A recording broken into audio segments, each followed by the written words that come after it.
remember growing up, my family was very structured about how we did our mornings, whether it was getting ready, eating breakfast, going to school, or if it was a Sunday morning and we were preparing for church. There was always a very clear rule that there were no electronics, no movies, no TV, no video games before church. And that was the way my family kept our mornings sacred. And as I got older, I really started to realize the value of that. Now, what I've newly discovered is the power of evening rituals. Morning rituals really give you that centeredness, but what you don't realize is as you go throughout your day, you pick up things, and especially in times of transition in your life, those things will be causing more and more discongruence. And so you need a way to take inventory of changes or new things happening in your life so that you can align them and react to them properly. I'll give you an example. I, over the last 2 months, have been exploring a new relationship. And that's a tough one for me because I bring a lot of need for validation. I need that relationship to be perfect. I project fantasies on it. I'm like, don't leave me. And unconsciously, I was just kind of like playing this out.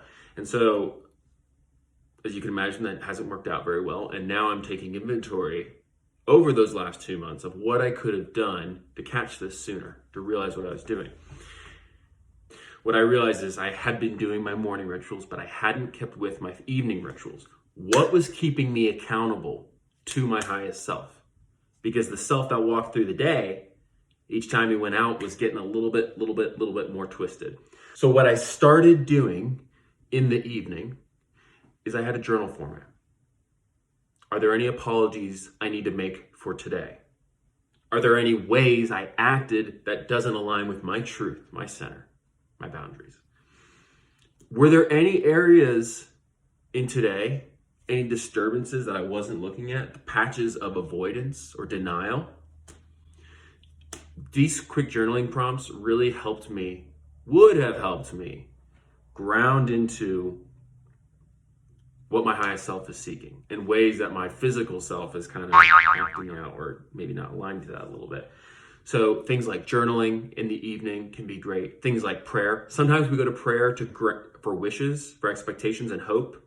Sometimes we go to prayer because we're trying to sort out a situation that's happened to us. We're trying to find our power in a situation that may have happened in our day. We're trying to sort out truth in a situation. We're reflecting and pulling it apart. So you can journal, you can pray, really anything to keep you accountable to your highest self and life path.